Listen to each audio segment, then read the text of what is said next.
Nella sesta giornata della Serie B non va oltre il pareggio interno l'Atalanta contro la Regina. Apre le marcature Francesco Ruopolo per la formazione bergamasca. Primo gol con la maglia dell'Atalanta per l'ex attaccante dell'Albino Leffe sull'assist di Barreto.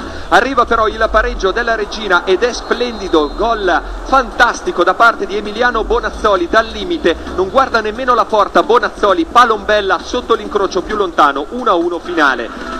Con le immagini passiamo a Crotone, dove la squadra di Menichini passa in avvantaggio con Ayman Napoli di testa sul calcio d'angolo al cospetto della Sassuolo. Rivediamo l'esecuzione di Cutolo dalla bandierina, colpo di testa ravvicinato di Napoli ed è lo stesso Napoli a raddoppiare nel finale in contropiede. Ecco la zampata vincente da parte dell'attaccante di Scuola Inter sull'uscita del portiere, finisce 2-0 per il Crotone. Eccoci ad Empoli, il derby toscano fra la squadra di Aglietti e il Grosseto viene deciso da un colpo di testa di Stovini per i padroni di casa sugli sviluppi di un calcio d'angolo. Ecco Lorenzo Stovini di testa, approfitta di un'uscita un po' così da parte di Narciso. Frosinone Varese finisce 1-0 per la squadra ciociara, decide il gol su punizione di Lodi, punizione però deviata dalla testa di Ebagua in barriera, niente da fare per il portiere Zattino, ex di turno. Eccoci invece sul campo del Novara, dove il Livorno passa in vantaggio in chiusura di primo tempo con il gol di Federico Dionisi. Nella ripresa però si scatena il Novara, prima il pareggio di testa su angolo da parte di Rigoni, l'esultanza del trequartista della squadra di Tessera, rivediamo ancora l'inzuccata perfetta.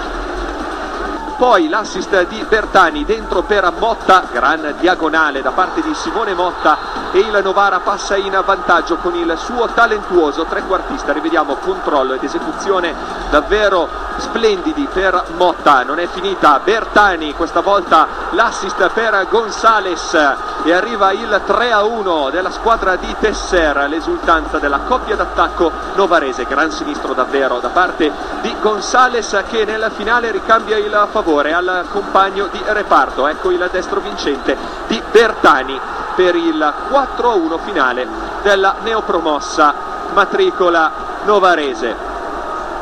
E adesso con le immagini siamo all'Euganeo di Padova, assist di vantaggiato per Davide Succi, 1-0 della Padova contro l'Albino Leffe. Rivediamo la zampata sotto misura di Succi che apre dunque le marcature, ancora assist di vantaggiato, questa volta per Davide Di Gennaro, arriva il 2-0 della formazione bianco-scudata dopo soli 32 minuti del primo tempo, già in archivio la partita contro l'Albino Leffe. Siamo all'Adriatico di Pescara, primo minuto della ripresa, gol fantastico di Danilo Soddimo, pidacco sugli sviluppi di un calcio d'angolo, esecuzione alla Roberto Mancini. Guardate un po' che gol quello di Soddimo, 1-0 sul Torino che crolla poi al 12esimo, colpo di testa questa volta di Cascione, deviazione decisiva nella propria porta, molto sfortunata davvero da parte di Garofalo.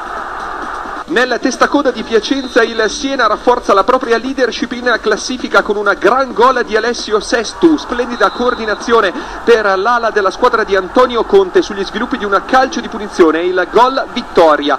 Eccoci a Udine, la sfida fra il Portogruaro e l'Ascoli, colpo di testa vincente di Gerardi sull'assist di Cunico per il vantaggio della formazione granata, il gol del Portogruaro, ma attenzione, reazione dell'Ascoli nella ripresa, cross di Capitan Sommese, la testa di Milan Djuric, 1-1 il gol del centravanti bosniaco in prestito all'Ascoli. Rivediamo ancora, perfetta scelta di tempo.